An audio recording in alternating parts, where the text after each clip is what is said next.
گھر آ کر جو وہ بستر سے لگی تھی، رات تک بیٹھی بخار میں تب رہی تھی، نہ جانے کس پہر وہ غنودگی میں چلی گئی۔ صبح نماز کے جاگے ضامن نے جب دیکھا تو گھبرا کر فوراً ڈاکٹر کو بلایا۔ ڈاکٹر آ کر دوائی دے کر چلے گئے، لیکن اس کی صحت پر کوئی فرق نہیں آیا تھا۔ اس کی دن بدن بگڑتی صورتحال پر اماں بہت پریشان تھیں۔ ڈاکٹر کے پاس علاج کے لیے گئی تھی، بہو اور روگ لے کر آ گئی ہے۔ ضامن، تم کسی اچھے ڈاکٹر کو کیوں نہیں پکڑتے؟ بالکل مرجھا کر سرسوں کا پھول ہوتی جا رہی ہے۔ اس کے چہرے پر پھیلتی زرد کھنڈ دیکھ کے اماں کا دل ہولنے لگتا تھا۔ اماں، ڈاکٹر نے دوائیوں کا کورس دیا ہے، وہ مکمل ہو جانے دیں، بار بار دوائیاں بدلنے سے صحت مزید خراب ہو سکتی ہے۔ ضامن کی بات درست تھی، اماں چپ کر گئیں۔ اصل چپی رملہ کو لگی تھی۔ دماغ میں جتنا ہیجان خیز شور، تشویش، خدشات، خوف و ہراس کا بے ہنگم طوفان اٹھا تھا، اس کے وجود کی آنکھ میں ویسے ہی چٹکا دینے والا سکوت جم گیا تھا۔ اماں کو تو اسے دیکھ کر ہول اٹھتے تھے۔ کام والے کے مشورے پر وہ اسے دم بھی کروا کر لا چکی تھی، خود بھی کچھ نہ کچھ پڑھ کر اس پر پھونکتی رہتی، لیکن سب بے سود جا رہا تھا۔ اس کے کانوں میں تو بس کسی آصف کی جگڑتی ہوئی سائرہ کی آواز گونج رہی تھی: ضامن کبھی بھی باپ نہیں بن سکتا۔ اس نے پہلی بیوی کو طلاق اس لیے ہی دی تھی کہ وہ بدچلن پریگننٹ تھی۔ پھر اس نے سینکڑوں مرتبہ ضامن کو بتانے کی ہزاروں ترکیبیں سوچیں، لیکن ہر مرتبہ سائرہ کی آواز کی بازگشت ساری مجتمع کی گئی ہمت، سارے منصوبہ بندی کو دھول کر جاتی تھی۔ اس میں ہمت نہیں تھی دوبارہ طلاق کے مکروہ الفاظ سننے کی، جو خود پر گندے بےہودہ الزام سننے کی جو فرمان اعجاز نے طلاق دیتے ہوئے ادا کیے تھے۔ تم ایک ٹپکل مشرقی ایک نکتہ کو پوری زندگی سمجھنے والی لڑکی ہو، جس کے لیے شادی کا مطلب فطری ضروریات کی تسکین اور ہوس پوری کرنا ہے، لیکن مجھے سخت نفرت ہے ایسے رشتے سے۔ میں زندگی میں اس روایتی انداز سے بالاتر ہونا چاہتا ہوں، اس لیے میں فرمان اجاز پورے ہوش و حواس میں تمہیں طلاق دیتا ہوں اور طلاق دیتا ہوں۔ نہیں، اکثر وہ وحشت زدہ سی اٹھ کر بری طرح چیخنے لگتی تھی۔ امریکہ سے واپس آنے کے بعد اکثر اس کی یہ حالت ہوتی تھی، جب وہ نیند سے جاگ کر ہذیانی انداز میں چیخنے لگتی۔ فرمان کے رویے اور الفاظ نے اس کی ذہنی حالت کو اس قدر تباہ کر دیا تھا کہ وہ شدید ڈپریشن میں چلی گئی تھی۔ اس کی طبیعت میں سدھار آتے ہی آپا نے اس کی رشتہ دیکھنا شروع کر دیا اور ضامن کبیر کی زندگی میں آ کر وہ بالکل نارمل ہو گئی تھی۔ لیکن اب وہ واپس سے وہ خواب آنے لگے تھے، لیکن اب فرمان کا چہرہ ضامن کے چہرے میں بدل جاتا تھا۔ اس نے اپنے دن بدن بڑھتی گھٹن کی علاج عبادت کو بنا لیا تھا۔ بے شک اللہ اسے قرب دنیا کی بے چینیوں کا دل سے دور کرتی ہے۔ اس کی حالت میں کافی سدھار آیا تھا اور کافی ہمت بھی بندھی تھی۔ وہ غلط نہیں تھی تو وہ پریشان کیوں ہوتی؟ اللہ مسبب الاسباب تھا۔ اس دن وہ دل و دماغ کو ایک مرتبہ پھر تیار کر کے ضامن کو بتانے کے لیے اس شام ضامن نے اپنے دوستوں کا اپنی بیویوں کے ساتھ دعوت پر مدعو کیا تھا۔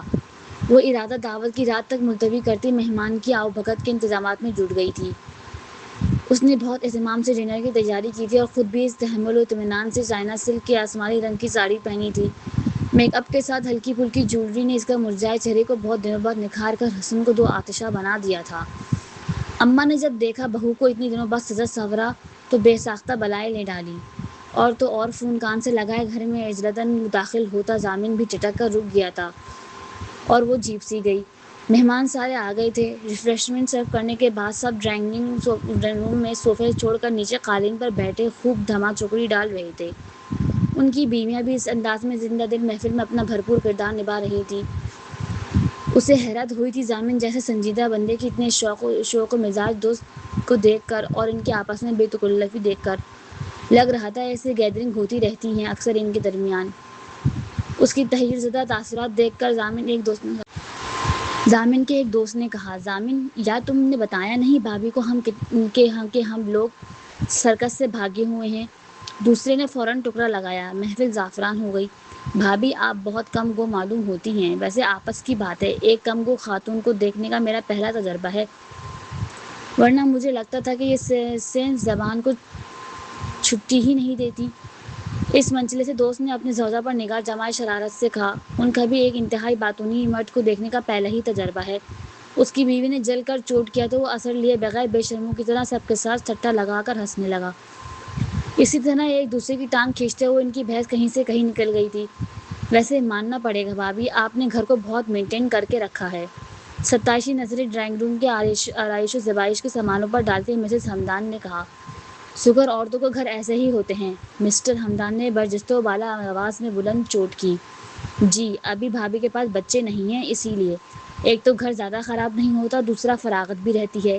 ایک مرتبہ بچے آ جائیں تو گھر کا کباڑا ہو جاتا ہے۔ مسز ہمدان کی شکل دیکھ کر مسز فیروز حمایت نے بولی، چلے مان لیا۔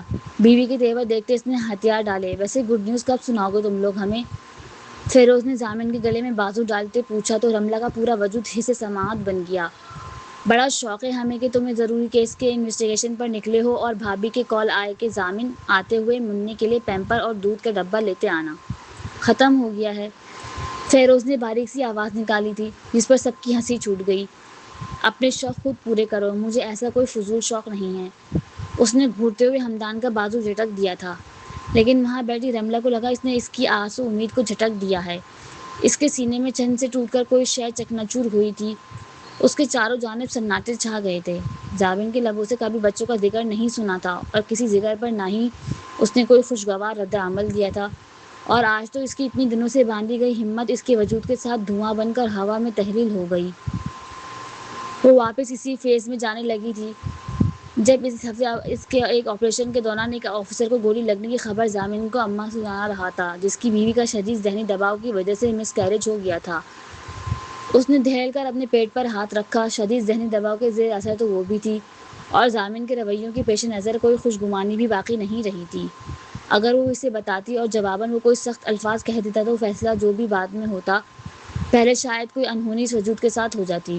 شدید ڈپریشن کا شکار تو شادی سے پہلے تک ویسے بھی کئی مہینوں تک وہ رہی تھی، خود فراموشی کی اس حد تک کہ اسے اپنا ہوش کا ٹھکانہ تک معلوم نہیں تھا۔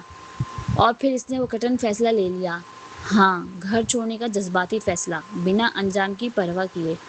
ایک ماں اپنی اولاد کے لیے دنیا تیاگ سکتی ہے تو وہ کیوں نہیں؟ اس نے فیصلہ لیتے قطعی بھی کسی منطق، کسی صورت، کسی مصلحت کو ذہن میں نہیں رکھا تھا۔ اس نے آپا کو بھی نہیں بتایا تھا، کیونکہ آپا تخلیق کے اہم مراحل سے گزر رہی تھیں جس میں پہلے ہی اسی بہت سی پیچیدگیاں تھیں۔ وہ ہرگز بھی انہیں کوئی ٹینشن نہیں دے سکتی تھی۔ اور پھر ایک رات وہ بڑی خاموشی سے لرزتے قدموں کو گھسیٹتی ہوئی ضامن کبیر کی دہلیز چھوڑ گئی، بنا انجام یا کسی دوسری راہ کے سوچے۔ میڈیکل نے اتنی ترقی کر لی تھی، وہ چاہتی تو اس کی مدد سے یا اماں کو اعتماد میں لے کر یا پھر کسی بھی طرح معاملہ سنبھال سکتی تھی، لیکن مخدوش الحواسی نے اسے اس قابل کہاں چھوڑا تھا۔ اسے تو بس اپنا بچہ نظر آ رہا تھا اور ضامن بھی فرمان نظر آ رہا تھا جو بنا سیکنڈ گنوائے سب ختم کر دے گا۔ آخر پہلے بھی تو اس نے ایسا کیا تھا نا۔ خاندان سے اڑتی اڑتی ضامن کی سابقہ بیوی کے ساتھ ہوا سارا قصہ اس کی سماعت تک پہنچا تھا۔ کسی بھی رپورٹ کو دیکھے بغیر ضامن کبیر نے اپنے من بھائی بیوی کو طلاق دی تھی، جس کا قصور فقط یہ تھا کہ وہ ماں بننے والی تھی۔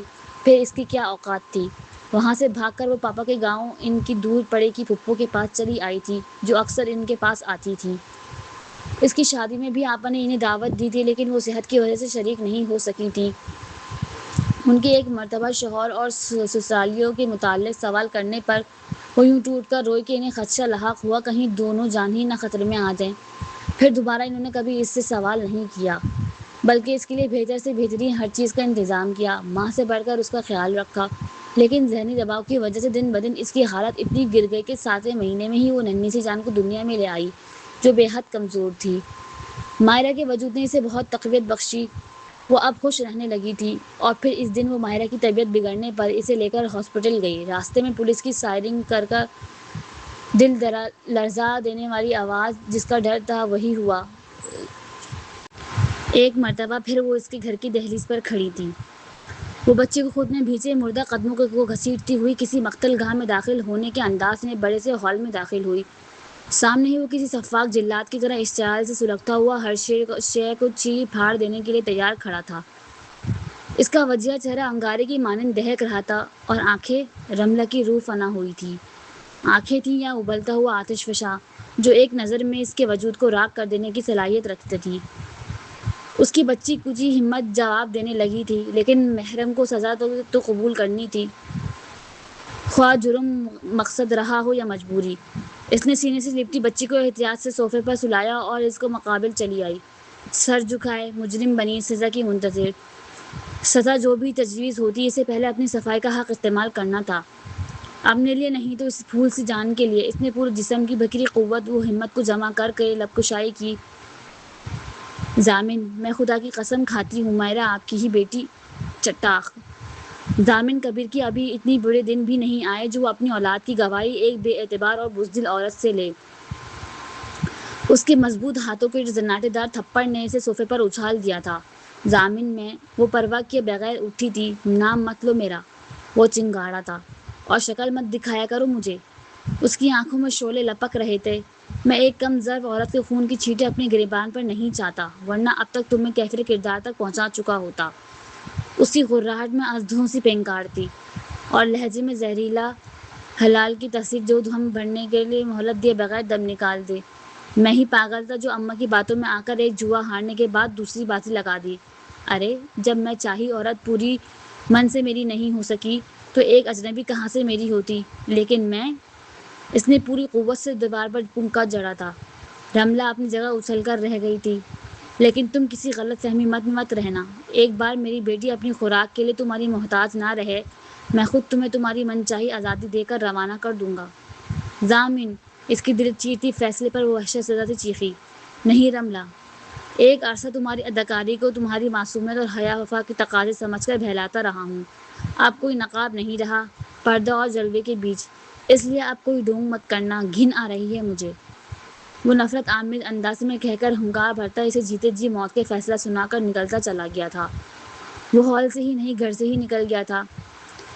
اسی جگہ بیٹھ کر اپنی حالت زار پر وہ نوحہ کنا تھی جب بچی کی رونے کی آواز پر سر اٹھایا، پھر اسے اٹھانے کے لیے اٹھنے لگی کہ دو ہاتھ اس سے پہلے ہی بچی کو باہوں میں سمیٹ کر لے گئے۔ وہ ہستی اماں تھیں جنہوں نے نگاہ غلط بھی اس پر ڈالنے کی زحمت نہیں کی، زحمت کیے بغیر اپنی آٹومیٹک وہیل چیئر کو آگے بڑھا لیا تھا۔ وہ تڑپ کر کھڑی ہوئی، سن پیروں نے ساتھ نہ دیا تو لڑکھڑا کر واپس گر پڑی، لیکن ہمت نہ ہارتی ہوئی اپنے جسم کو کسی طرح گھسیٹتی ہوئی اماں کے کمرے میں داخل ہوئی۔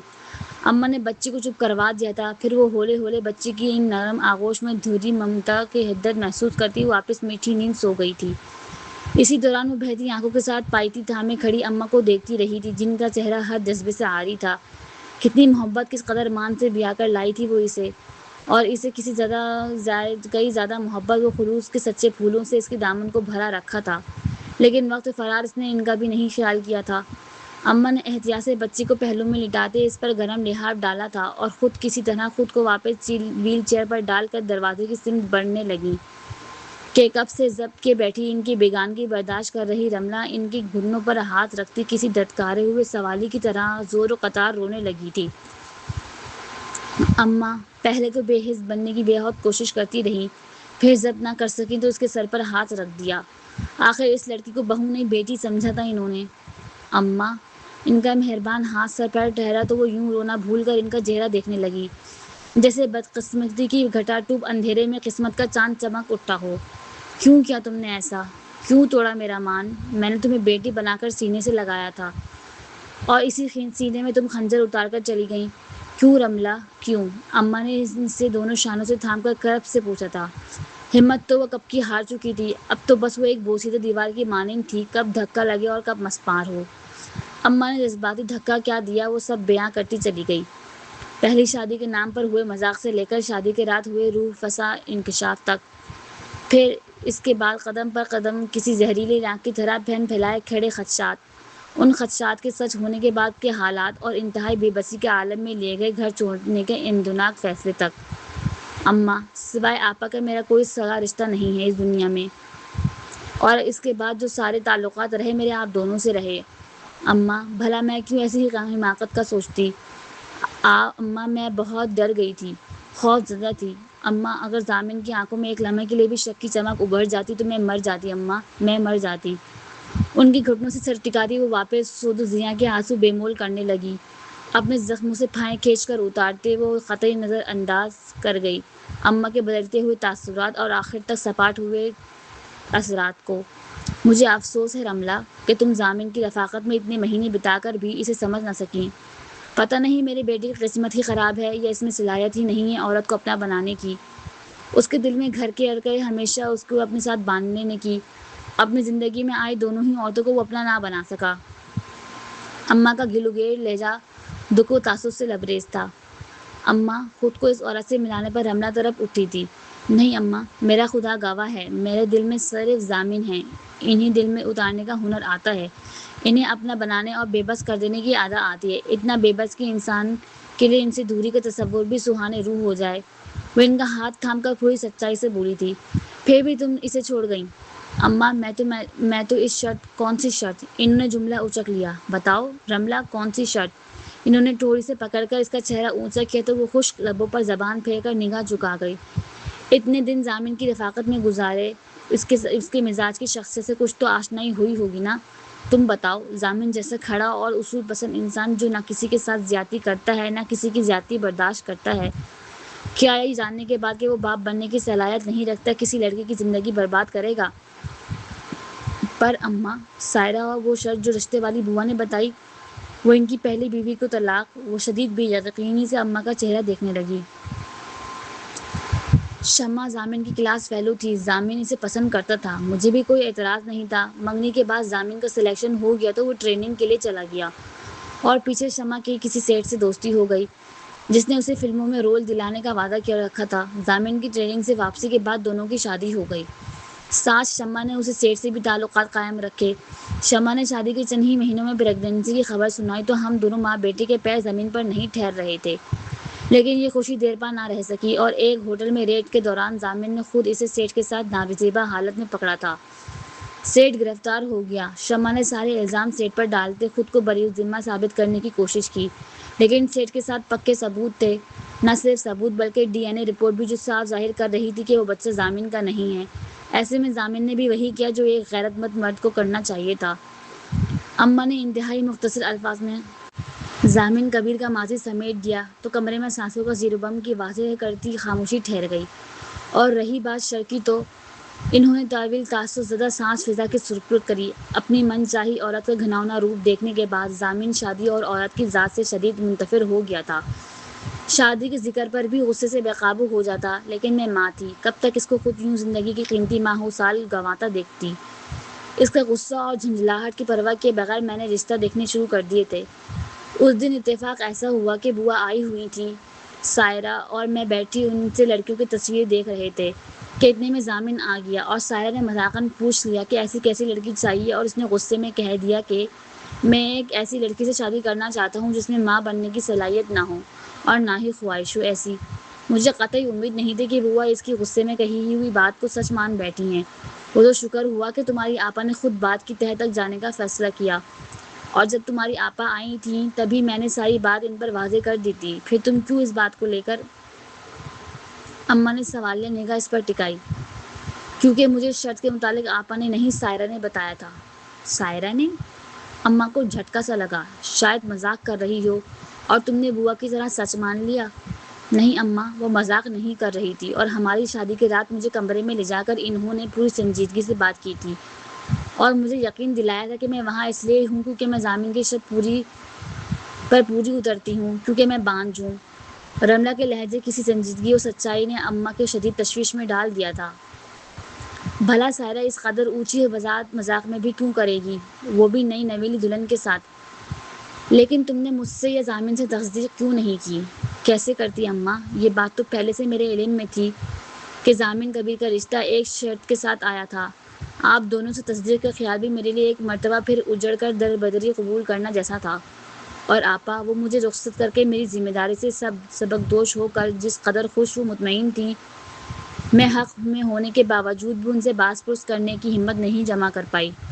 پھر خود کو یہ کہہ کر مطمئن کر لیا کہ اگر ضامن باپ بن ہی نہیں سکتے تو میرا راز کھلے گا کیسے؟ لیکن پھر ڈاکٹر نے وہ انکشاف کر دیا جس پر خوش ہونے کے بجائے میں بدحواس ہو گئی۔ میں نے شروع سے ضامن کے رویے کو نوٹس کیا تھا، انہیں بچوں سے کچھ خاص لگاؤ نہیں ہے۔ سائرہ کے بچوں کے ساتھ بھی ان کا رویہ لیا دیا صحیح ہے، اس کے علاوہ بھی وہ بچوں کے ذکر پر ان کا رد عمل بہت مختلف پایا میں نے۔ مجھے لگا شاید وہ باپ نہیں بن سکتے اس لیے بچوں کو پسند بھی نہیں کرتے۔ اس کے بعد بھی میں نے بہت کوشش کی انہیں بتانے کی، لیکن ہر بار اپنے اور ان کی ماضی یاد آ جاتا۔ اماں، میں دوبارہ دھتکاری نہیں جانا چاہتی تھی، دوبارہ دربدری نہیں جھیل سکتی تھی۔ اماں، میں بہت بزدل ہوں، مجھے تصور ہی نہیں اندر ہی اندر مار رہا تھا کہ وہ مجھ سے کہیں بچے کی شناخت ہی نہ پوچھ لیں، میں بیوی سے بدچلن بدکردار عورت نہ بن جاؤں۔ میں نے اس شخص کی دھوپ چاؤ دیکھی تھی، مجھے ان کا دھوپ بننا مار رہا تھا۔ میں ان کی نگاہوں سے گرتی تو بس کر جاؤ بچے، بس کر جاؤ۔ اماں نے ذرا کر اسے اپنے اندر بھینچ لیا تو بلند آواز میں رونے لگی تھی۔ اماں ان کے نام پر ساری زندگی تنہا گزار سکتی تھی، لیکن ان کی نظروں سے گر کر ایک لمحہ نہیں۔ اس لیے میں چلی گئی۔ اماں میں چلی گئی تھی، لیکن ان کی زندگی سے نکلنے کے لیے نہیں، انہیں اپنی زندگی میں رکھنے کے لیے، ان کے نام سے وابستہ رہنے کے لیے۔ وہ سسک سسک کر رو رہی تھی اور اماں بس اس کی پشت ٹہرائی جا رہی تھیں۔ ان کا یقین نہیں ٹوٹا تھا۔ انہیں یقین تھا رملہ بے قصور ہے، وہ معصوم ہے، وہ کبھی اتنا بڑا قدم بنا کسی جواز کے نہیں اٹھا سکتی۔ اور آج اس کی جانب سے کہی کہانی سن کر ان کا دل مطمئن ہو گیا تھا۔ لیکن سائرہ نے ایسا کیوں کیا؟ اماں سے بات کرنے کے بعد اس رات اسے مہینوں بعد سکون کی نیند آئی تھی، جسے اتنے عرصے بے آسمان صحرا میں ابلا پا بھاگتی رہی ہو۔ ساتھ ہی اماں کے انکشافات نے اسے ضامن کبیر کی طرف وہ برداشت کا قائل کر دیا تھا، جس کے بعد اسے اپنی بزدلی اور جلد بازی پر ڈھیروں پچھتاوے کے ساتھ شرم بھی آ رہی تھی۔ اس نے اس شخص کو فرمان جیسے کم ظرف انسان سے ملایا تھا، جس نے اس کے گھر سے رات کے اندھیرے میں بھاگ جانے کے باوجود ضامن کے آگے اس کا بھرم رکھا تھا۔ نہ صرف زمانے کے آگے بلکہ اس کی بہن کی نظروں میں بھی۔ اماں نے اسے بتایا تھا کہ اس کے گھر جوڑنے کی بات گھر میں سوائے اماں کے کسی کو نہیں معلوم۔ باہر سبھی کو ضامن نے یہی کہہ کر وہ اپنی بہن کے پاس گئی ہوئی ہے۔ آپا سے کہہ کر رکھا تھا کہ ضامن کا ٹرانسفر ایک انتہائی حساس علاقے میں ہوا ہے، جہاں اسے فون پر بات کرنا حفاظتی اقدامات کے خلاف ہے۔ اسی لیے اتنے عرصے تک رملہ کی خبر خیر و خیریت آپا کو دیتا رہا۔ آپا فطری طور پر پریشان تو تھی اس کی بات نہ کرنے پر، لیکن ضامن نے نعیم بھائی کے ذریعے کسی طرح انہیں مطمئن کر دیا تھا، اور وہ سوچ رہی تھی کہ وہ شخص اس کی پریگننسی کے متعلق سن کر بھڑک جائے گا، فرمان بن جائے گا۔ کس قدر غلط تھی وہ۔ اس کا ضمیر مسلسل اس کے کچوکے لگا رہا تھا، لیکن یہ سب ہوا تو سائرہ کی وجہ سے تھا۔ سائرہ کے نام پر آ کر اس کی کوئی سوچیں منجمد ہو جاتی تھیں۔ آخر سائرہ کی اس سے کیا دشمنی تھی؟ کیوں اس نے اس کی زندگی برباد کرنے کی اتنی بڑی سازش رچی؟ اماں نے کہا تھا کہ وہ سائرہ سے باز پرس کریں گی، لیکن رملہ نے کچھ سوچ کر انہیں روک دیا، کیونکہ وہ خود اسے سوال کرنا چاہتی تھی۔ نقصان تو اس کا ہوا تھا، خوشحال زندگی تو اس کی دربدری کی ٹھوکروں پر جا گری تھی۔ بسا بسایا آشیانہ تو اس کی پھیکی چنگاری کی وجہ سے اجڑنے والا تھا۔ کتنے سوال تھے جو وہ سائرہ سے کرنا چاہتی تھی، بس سائرہ کے سامنے آنے کی دیر تھی۔ اس سے زیادہ انتظار نہیں کرنا پڑا تھا۔ دوسرے ہی دن سائرہ اس کی آمد کی اطلاع پر بچوں کو لے کر خوش باش پھول مٹھائیوں کے ساتھ آن حاضر تھی۔ اتنا کچھ برداشت کرنے کے بعد ضبط کا مادہ ویسے ہی اس کے اندر ختم ہو گیا تھا۔ تبھی وہ مائرہ کو اماں کو دے کر انہیں چائے دیتی، ریفریشمنٹ کے سامان لیے سائرہ کے ہمراہ کمرے میں چلی آئی تھی۔ اپنی آپا کے پاس جا کر اچھا ہی ٹک گئیں۔ اتنے مہینے سسرال ٹکے رہنے کی کسر ڈھیر سارے مہینے میکے گزار کر خوب بدلہ لیا ہے تم نے ضامن سے۔ ٹرے سے لوازمات اٹھاتے سائرہ نے چٹکلا چھوڑا۔ رملہ نے کوئی رد عمل نہیں دیا تھا۔ ویسے بڑی چھپی رستم ہو، اور ضامن بھی کم کایا نہیں ہے، کسی کو کانوں کان خبر لگنے نہیں دی اور اپنا پروڈکٹ مارکیٹ میں لانچ کر دیا۔ بیبی کارڈ پر نظر ڈالتے اس نے شرارت آمیز شکایت کی۔ آپ نے میرے ساتھ ایسا کیوں کیا سائرہ؟ جوس کا گلاس لے کر وہ یکدم سائرہ کے عین مقابل آن کھڑی ہوئی تھی۔ اس کی آنکھوں میں سنجیدہ نگاہیں گاڑ گئی۔ میں نے کیا؟ سائرہ نے بری طرح گڑبڑائی تھی۔ آپ نے جھوٹ کیوں بولا؟ ضامن باپ نہیں بن سکتا۔ کیوں کہا کہ ضامن کی شرط ہے کہ وہ ایک باندھ لڑکی سے شادی کریں گے، جو نہ باپ بننے کی چاہ رکھتی ہو نہ صلاحیت؟ وہ سپاٹ انداز میں بحث پرس کرتی سائرہ کی آنکھوں میں دیکھ رہی تھی۔ ارے وہ تو میں کب کی بات، میں تو مذاق۔ سائرہ پہلو بدلتی سائڈ سے نکلنے لگی کہ رملہ نے اسے کہنے سے تھام کر واپس اپنے سامنے کھڑا کیا۔ جھوٹ مت بولیں سائرہ، شادی کی رات آپ نے جو زہر میرے ذہن و دل میں اتارا تھا وہ مذاق نہیں تھا۔ مذاق ویسے کیا ہی نہیں جاتا، کم از کم ایک ایسی لڑکی سے تو ہرگز نہیں کیا جاتا جو ایک ناآسودہ رشتے سے اپنی روح پر چھالے لے کر ڈھیروں خوف و خدشات کے ساتھ نئے رشتے میں داخل ہوئی ہو۔ بلکہ کسی بھی چند گھنٹے کی دلہن کے ساتھ اس طرح کا آچھا اوچھا اور نیچ قسم کا مذاق نہیں کیا جاتا، اور مذاق آپ بھی نہیں کر رہی تھیں، یہ بات آپ بہتر جانتی ہیں۔ تو بتائیں کیا مقصد تھا آپ کا؟ کیوں آپ چاہتی تھیں کہ ہمارے ہی قدم پر ہمارا رشتہ ڈگمگا جائے، پروان چڑھنے سے پہلے ہی غلط فہمیوں کی بھیڑ چڑھ جائے؟ کیوں سائرہ کیوں؟ اتنی دنوں کا غبار جو اس کے اندر جمع تھا یکدم ہزیانی ہوتے ہوئے اس نے سائرہ کو دونوں ہاتھوں سے جھام کر بری طرح جھنجھوڑ ڈالا تھا۔ کیونکہ میں ضامن کبیر سے انتقام لینا چاہتی تھی۔ وہ یکدم اس کا بازو جھٹکتی چیخ پڑی تھی۔ رملہ چابی سے چلتی گڑیا کی طرح ساکت ہو گئی۔ میں ضامن کبیر سے اپنا دھتکارے جانے کا بدلہ لینا چاہتی تھی۔ اب یکسر مختلف سائرہ اس کے مقابل تھی۔ وہ ہنس مکھ خوش دل لڑکی نہیں بلکہ کینہ پرور، کم ظرف، انتقام کی آگ میں جلتی ہوئی بدصورت عورت تھی۔ میں نہیں چاہتی تھی کہ اس سنگ دل بدتر شخص کو کبھی ازواج زندگی کی خوشی نصیب ہو۔ اس نے مجھ سے کہا تھا دنیا کی کوئی بھی عورت اس کی زندگی میں داخل ہو سکتی ہے، لیکن سائرہ جمال نہیں۔ میں اسے بتانا چاہتی تھی دنیا کی کوئی عورت اسے وہ سکون اور مسرت نہیں دے سکتی جو سائرہ جمال دے سکتی تھی، جسے اس نے اپنے ہاتھوں سے گنوا دیا۔ میں اس شخص کو پچھتاوے کی آگ میں جھلستا ہوا دیکھنا چاہتی تھی۔ میں اس شخص کو نارسائی کے قلق میں تل تل مرتا ہوا دیکھنا چاہتی تھی۔ اس نے میری سچی محبت کو وقتی جذبہ کہنے میں تاحیات اس محبت کے لیے ترسا دینا چاہتی تھی۔ وہ ہذیانی انداز میں دونوں ہاتھوں میں چہرہ چھپا کر بیڈ پر ہارے ہوئے جواری کی طرح ڈھیر ہوتی رونے لگی۔ رملہ یوں اس کے انکشافات پر ساکت ہو سامت کھڑی، گویا پتھر کی مجسمہ ہو۔ شعور کی دہلیز پر قدم رکھنے سے پہلے سے چاہتا اسے، لیکن اس نے کبھی ایک کزن سے زیادہ اہمیت نہیں دی مجھے۔ اپنی ذات کے بلند قلعے میں شاہانہ کرفرو کے ساتھ چلتا میرے خواب و خیالوں کے واحد مرکز تھا وہ، اور میں اس کی نظروں میں ایک عام سی لڑکی تھی۔ لیکن مجھے اس پر اعتراض نہیں تھا، کیونکہ محبوب کی ہر ادا سے جدا محبت ہوتی ہے۔ لیکن اس شخص نے کیا کیا؟ میرے بے لوث جذبوں کا کیا صلا دیا؟ دھتکار، پھٹکار، بے وقوف اور جذباتی پن کا خطاب۔ کتنا گڑ گڑائی میں اس کے سامنے، بھیک مانگی اس کے انداز زندگی میں ذرا سی جگہ کے لیے، اور جواباً اس نے کیا کہا جانتی ہو؟ سائرہ کی اٹھی نگاہوں میں درد کے ایک عجیب سی جنون بن کر اتر رہا تھا۔ اس نے کہا، ضامن کبیر کی زندگی میں دنیا کی کوئی بھی عورت آ سکتی ہے، لیکن سائرہ جمال نہیں۔ میں اس کی چچازاد ہوں، اس سے زیادہ ہمارا کوئی رشتہ نہیں بن سکتا۔ وہ خود ہی پاگلوں کی طرح مسکرائی۔ لیکن کیا ہوا؟ اس کی شمع نے سارے زمانے کے سامنے اپنے پروانے کے ساتھ مل کر اس سے لمبی ناک والے مغرور ضامن کبیر کی عزت کا جنازہ نکال دیا۔ ہا ہا ہا۔ وہ پاگلوں کی طرح تالیاں بجا کر ہنسنے لگی تو ساکت آنکھوں سے اسے دیکھتی رہی رملہ اس سے خوف سے محسوس ہونے لگا۔ اس کے بعد انہیں ہوا کے سامنے غصہ میں بکواس کر دی۔ میں نے اسی کو اس کے خلاف استعمال کیا، لیکن ماننا پڑے گا تمہاری آپا کی ہمت کو۔ اتنی عجیب شرط سننے کے بعد بھی وہ گھر چلی آئیں رشتے کی بات کرنے۔ لیکن پھر شادی کے دوران مجھے محسوس ہوا تم اس شرط کی نوعیت سے انجان ہو۔ تبھی میں نے شادی کی رات اندھیرے میں تیر پھینکا، اور اتفاق دیکھو تیر سیدھے جا کر نشانے پر لگا۔ وہ آنکھوں میں کمینی چمک اور لبوں پر شیطانی مسکراہٹ لیے رملہ کے مقابل آن کھڑی ہوئی۔ لیکن کیا بگاڑ لیا آپ نے اس سے؟ آج کی حقیقت یہی ہے کہ آپ کی مکروہ انتقامی سازش ہار گئی۔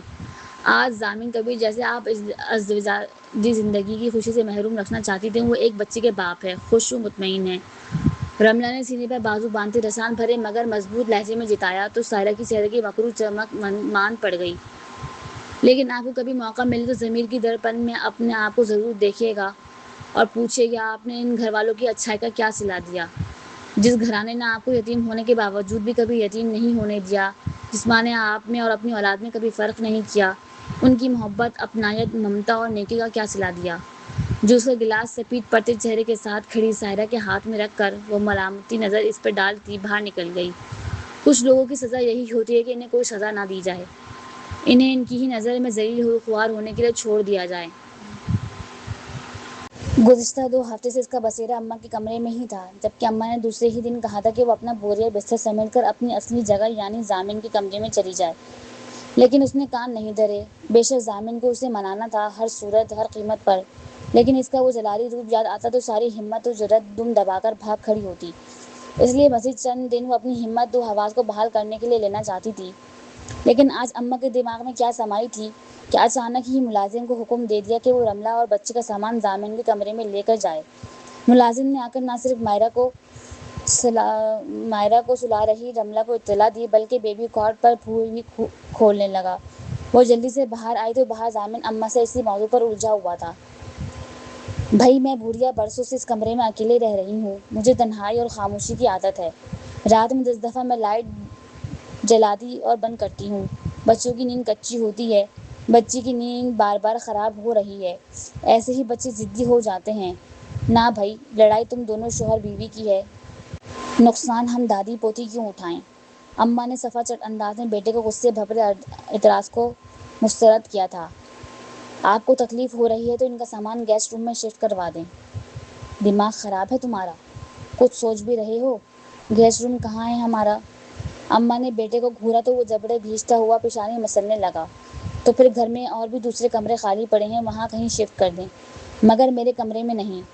وہ فیصلہ کن انداز میں بولا تو دروازے کی اوٹ میں کھڑی رملہ کی ٹھوڑی کپ کپ آئی۔ کبھی یہ شخص ابر رحمت تھا اس کے لیے، اسے تپتا ہوا سورج اس کی جلد بازی اور حماقت نے بنا دیا تھا۔ زامن کبیر، بات سنو ذرا تم میری۔ اماں نے وہیل چیئر مکمل اس کی جانب گھمایا، اور جب اماں اس کا بھرپور نام لیتی تھی تو مطلب ہوتا تھا کہ وہ قطعی رعایت کا قائل نہیں ہے۔ تم کسی انگریزی دیس میں نہیں ہو جہاں لوگ رشتے کو ہنسی سے ٹٹولی میں اڑا دیتے ہیں۔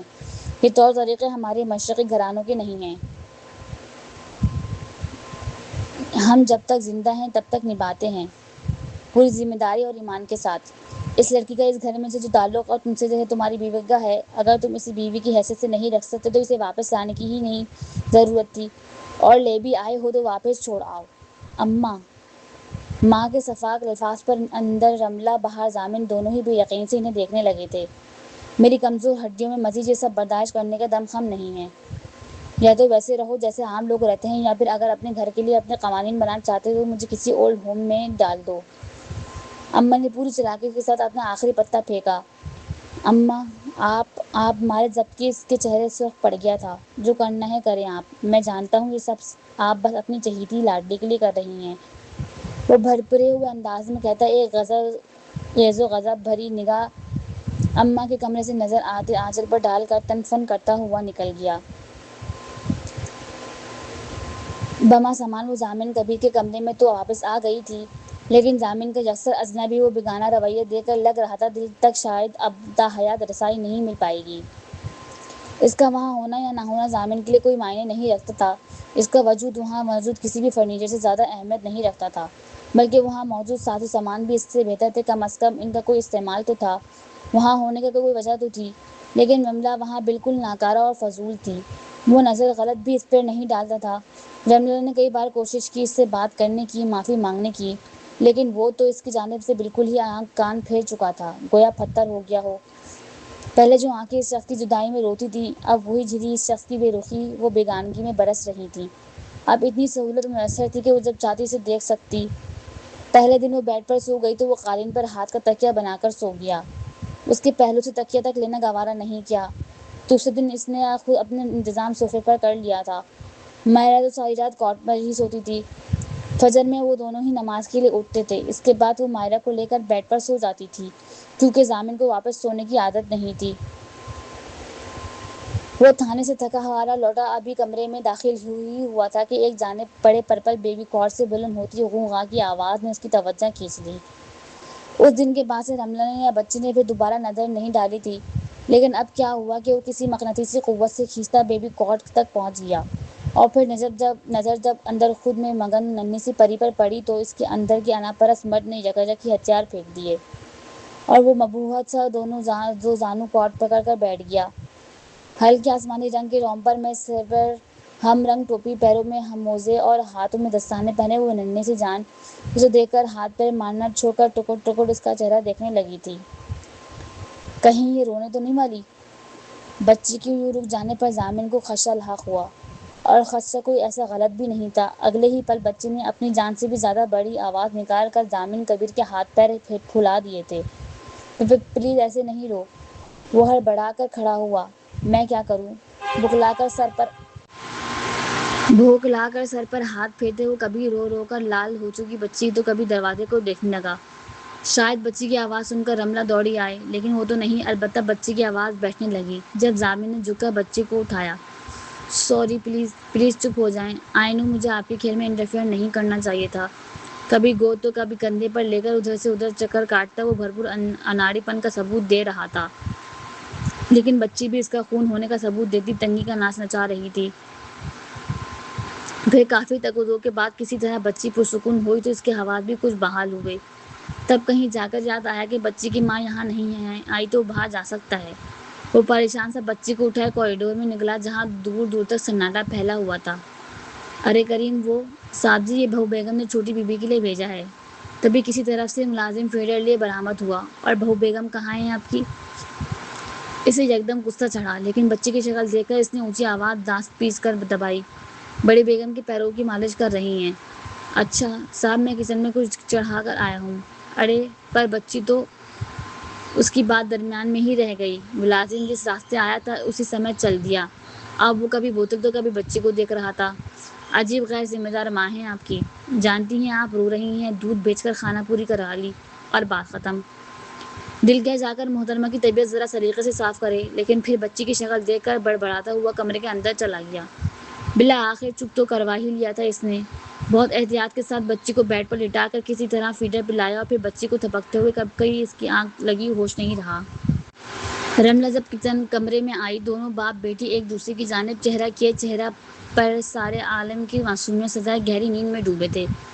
اس نے محبت باز نگاہوں سے دونوں کو دیکھتے آہستہ سے دونوں پر کمفرٹر ڈالا اور وہیں بچی کے سائڈ پر بیٹھ گئی۔ کاش میں بھی آپ سے خوش قسمت ہوتی گڑیا، ذرا سا روتی اور آپ کے پاپا سب بھول بھال کر مجھ سے سمیٹ لیتے۔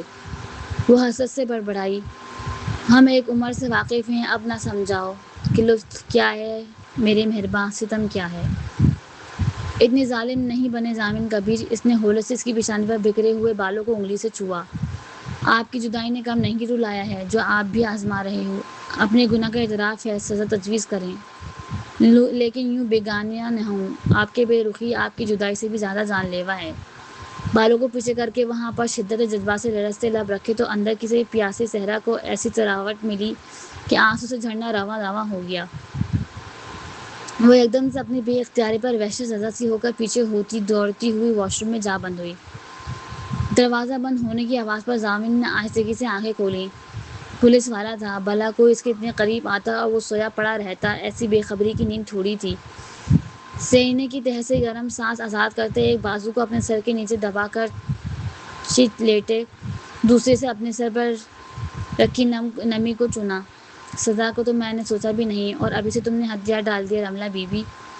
زیر لب بڑبڑاتے احتیاط سے وہ واپس بچے کی جانب کروٹ لی اور ایک مرتبہ پھر سوئی ہوئی ننھی پری نے اس کو تناؤ زدہ اعصاب کو پرسکون کر دیا۔ وہ واپس نیند کی وادی میں اتر گیا۔ بچہ میاں بیوی کے بیچ پل کا کام کرتا ہے، ایسے بڑے بزرگ نہیں کہہ گئے۔ اولاد عورت کے قدم شوہر کے دل اور سسرال میں مضبوط کر دیتی ہے۔ میرا ارریل بیٹا، تم سے تو آرام نہیں ہوگا، میری پوتی پر یہ ذمہ داری چھوڑ دو۔ اپنی بہو کی مایوس کن کارکردگیوں سے آزادہ اماں نے ساری امیدیں اپنی چند ماہ کی پوتی سے وابستہ کر لی تھیں۔ رملہ کو سخت ہدایت ملی تھی کہ وہ صبح 7 بجے ضامن کی جاگنگ سے واپس آتے ہی مائرہ کو ہال میں پہنچا دے اور رات ضامن کی ڈیوٹی سے واپسی کے فوراً بعد مائرہ کو ضامن کے سپرد کر دے۔ ابتدا کے 1-2 دن تو اس نے روٹین سے وہ کچھ حیران و پریشان ہوا، لیکن پھر جیسے دونوں باپ بیٹی اس روٹین کے عادی ہو گئے۔ وہ گھر میں گھستے ہی مائرہ کو ڈھونڈتا اور خود مائرہ چند ماہ کی تھی، لیکن باپ کی آواز سن کر خوش ہونے لگتی تھی، گویا وہاں کوئی غیر تھا، بس رملہ تھی جس پر وہ کبھی رونے لگتی تو کبھی کھوڑنے لگتی۔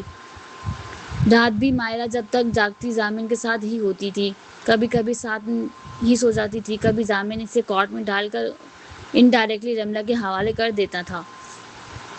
اس کا کردار فقط دونوں باپ بیٹی کے کھیل تماشے دیکھ کر خوش ہونا تھا۔ یہ خوشی منظر بھی اس کے لیے کسی خواب سے کم نہیں تھا۔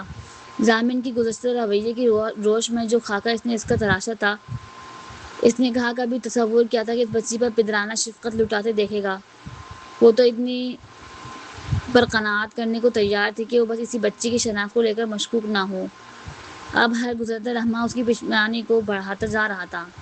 کاش وہ تھوڑی سی ہمت کرتی، تھوڑا سا اعتبار اور کوشش کرتے تو حالات اس قدر مختلف ہوتے آج، لیکن اس کے آگے بس کاش تھا اور کاش ہی رہنا تھا۔ اماں، آپ کی چہیتی کہاں ہے؟ وہ دن دناتا ہوا اماں کے کمرے میں گھسا تھا۔ کیوں، اب میری چہیتی سے کون سا جرم سرزد ہو گیا ہے؟ اماں نے دو بدو سوال کیا۔ آج کل اماں ویسے ہی فارم میں رہنے لگی تھیں۔ 1 مہینے سے بیٹے کے اکھڑتے تیور میں کوئی لچک نہیں دیکھ رہی تھیں۔ دوسری طرف بہو کی بیچاری سی شکل دیکھ کر اماں کی بس ہو گئی تھی۔ مائرہ بھوکی ہے، وہ ضبط سے بولا۔ تو بنا دو تم ڈبہ، یا کسی ملازمہ سے کہہ دو، اس میں میری چہیتی پر گرم ہونے کی کیا تک بنتی ہے؟ اماں نے آنکھیں دکھائیں۔ کہا تھا ملازم سے بنانے کے لیے، لیکن فارمولہ ختم ہو گیا ہے۔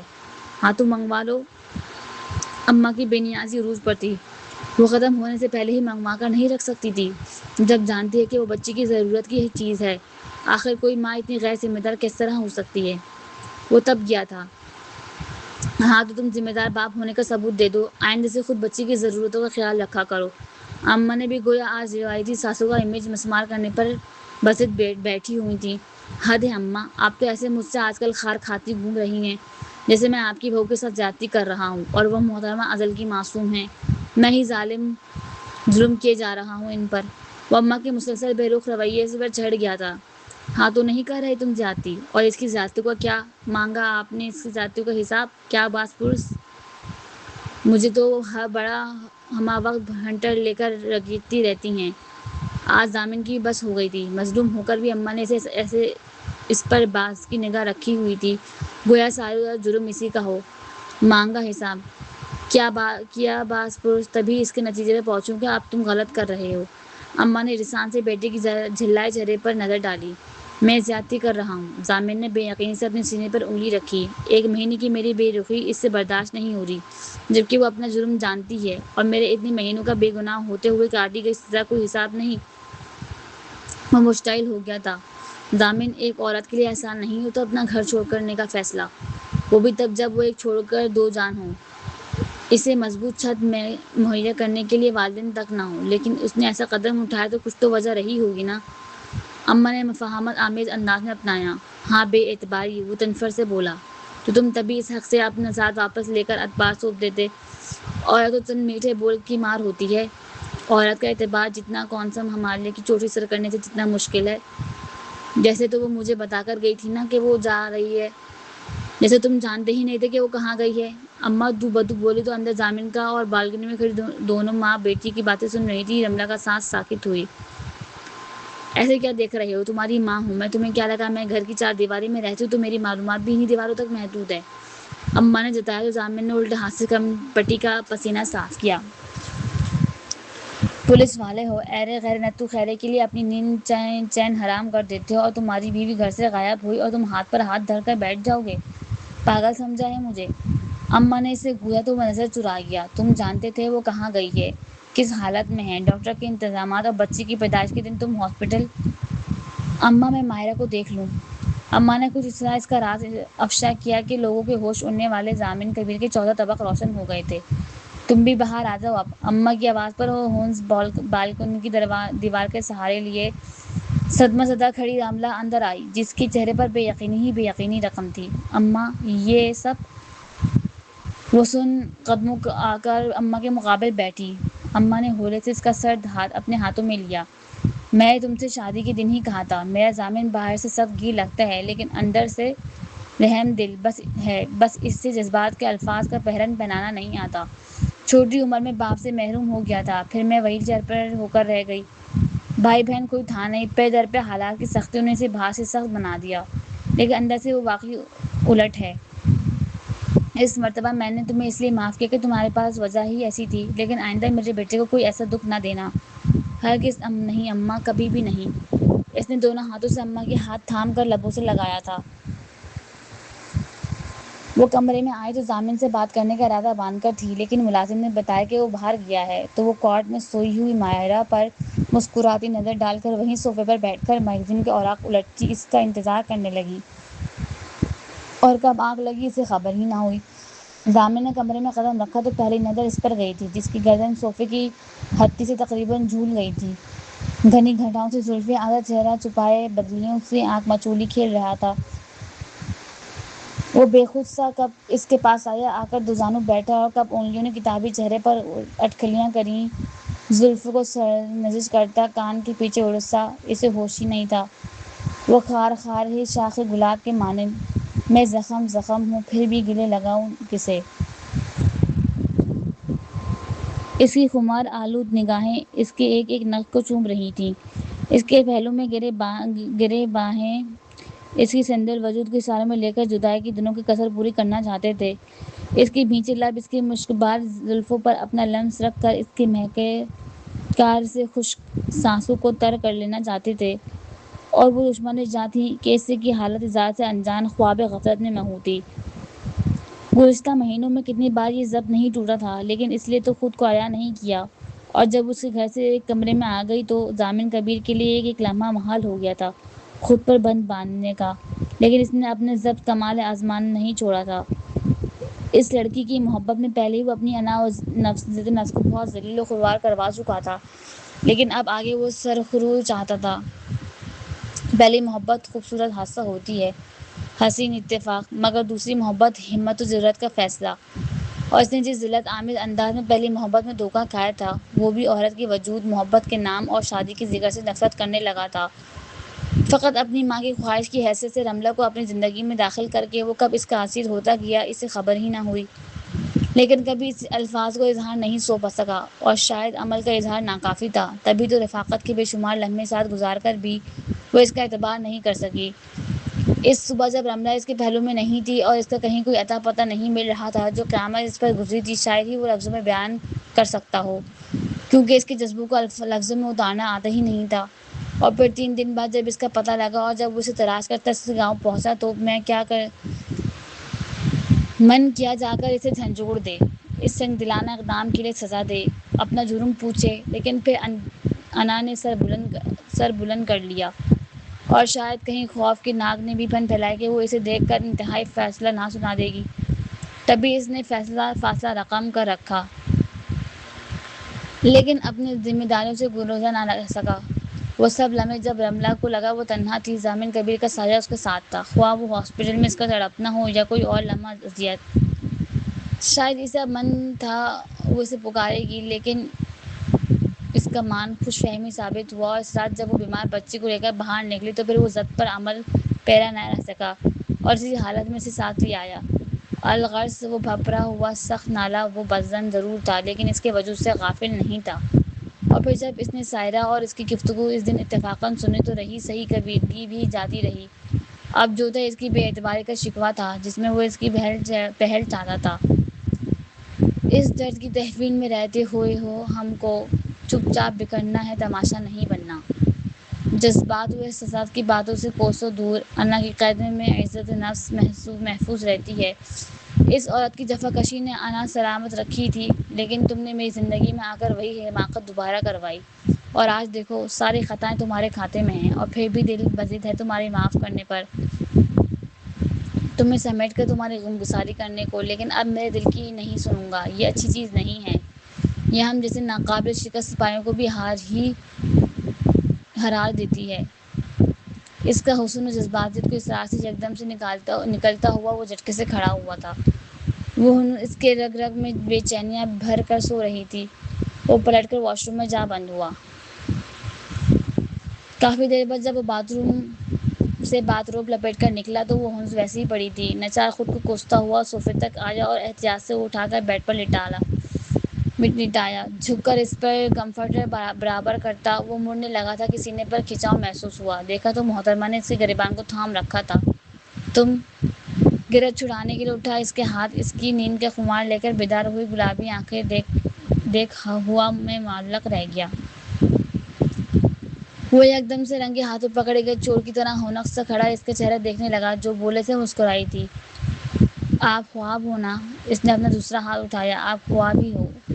اٹھا ہاتھ ضامن کے سر پر ٹھہرا۔ اب خواب میں ہی شاید آپ مجھ پر دوبارہ یوں مہربان ہو سکتے ہو۔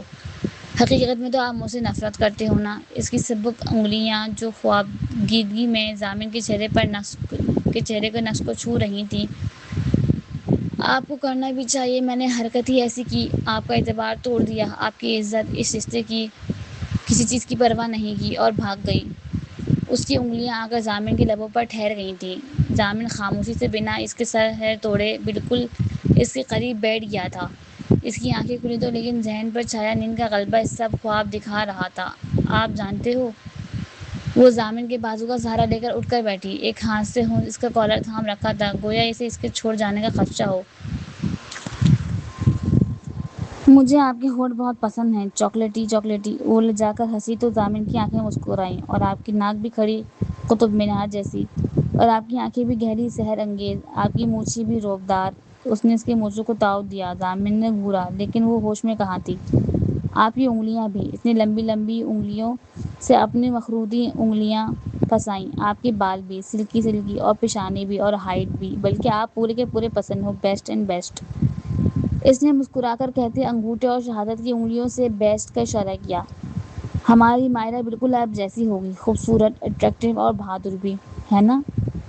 اس نے پوچھا۔ ضامن یک ٹک اس کا چہرہ دیکھ رہا تھا۔ آپ بول کیوں نہیں رہے؟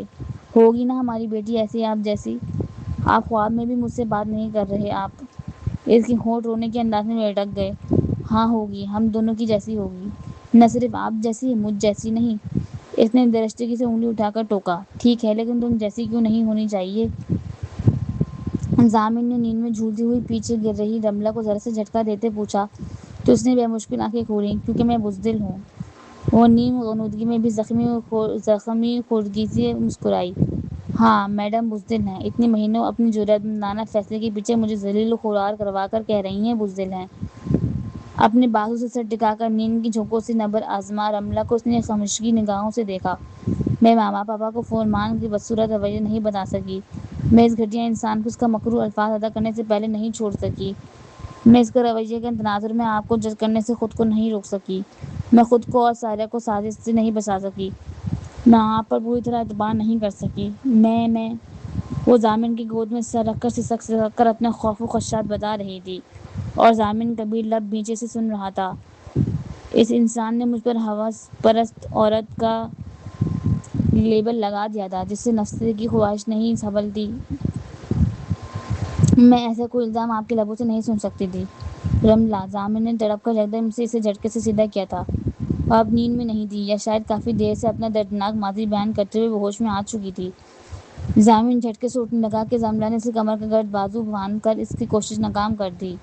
ضامن، مجھے اس وقت کچھ نہیں سوجا تھا۔ میرے ذہن و دل کو خوف نے اس قدر جکڑ لیا تھا کہ میں نے جتنی بھی بار آپ کو بتانے کا سوچا، نتیجتاً بھیانک تصور میں اترا۔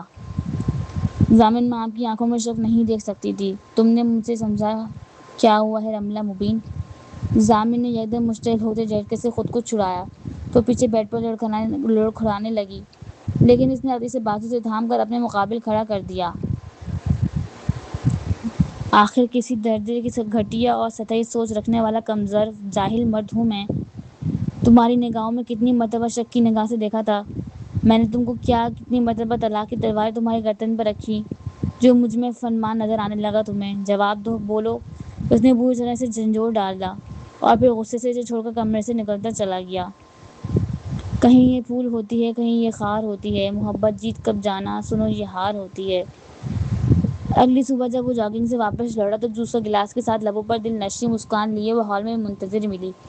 وہ نظر انداز کرتا نہانے چلا گیا۔ باہر نکلا تو وہ اس کی ضرورت کی ساری چیزیں نکالے منتظر تھی۔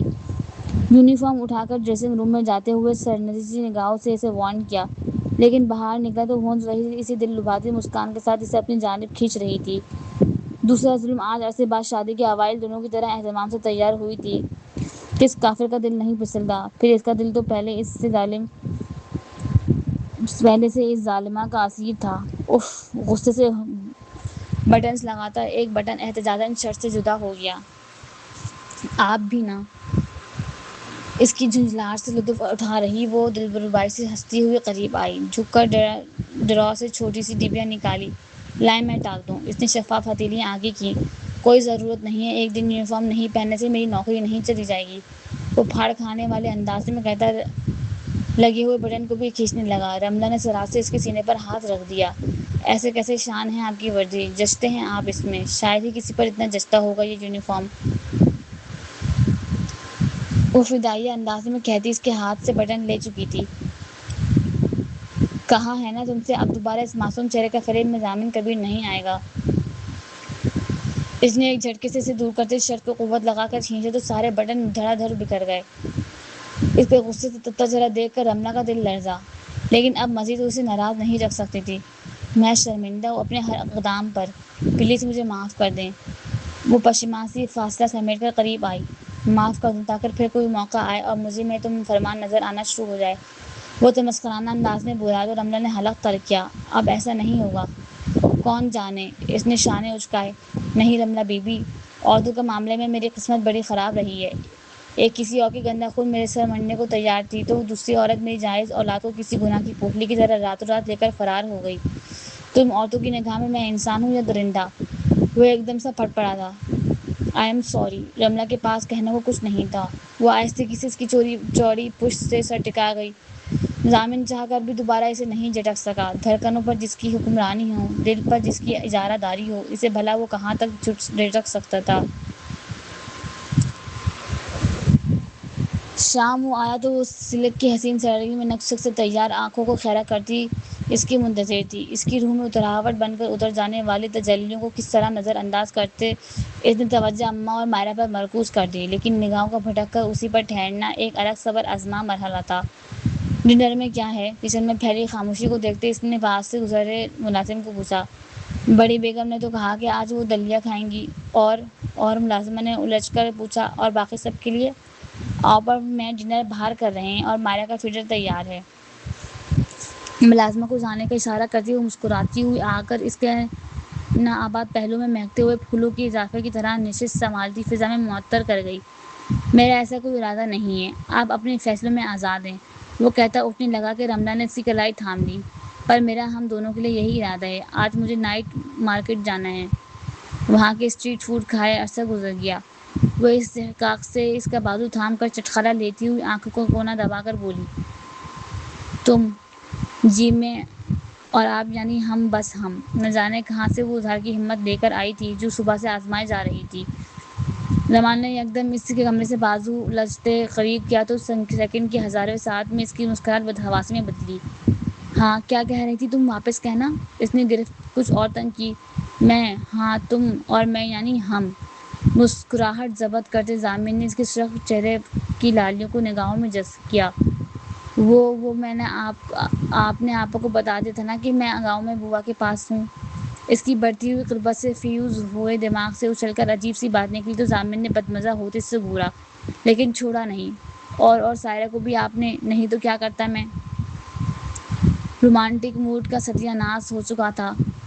ضامن نے چڑھ کر اسے آزاد کیا۔ سائرہ کو وارن نہیں کرتا تو کہ وہ دوبارہ آ کر تمہارے دماغ میں کوئی خناس بھرتی اور تم میڈم سب چھوڑ چھاڑ کر چل پڑتی، وہ کہتا راہداری کی طرف بڑھا۔ اور آپا؟ 8 مہینے تک آپا کی اگر اپنی بہن سے بات نہیں ہوتی تو عین ممکن تھا کہ آپ روپوش ہوئی تھی میں قید ہو جاتا۔ اس نے طنزیہ جتایا تو رملہ ہنستے ہوئے اس کے برابر چلنے لگی۔ اور آخری سوال؟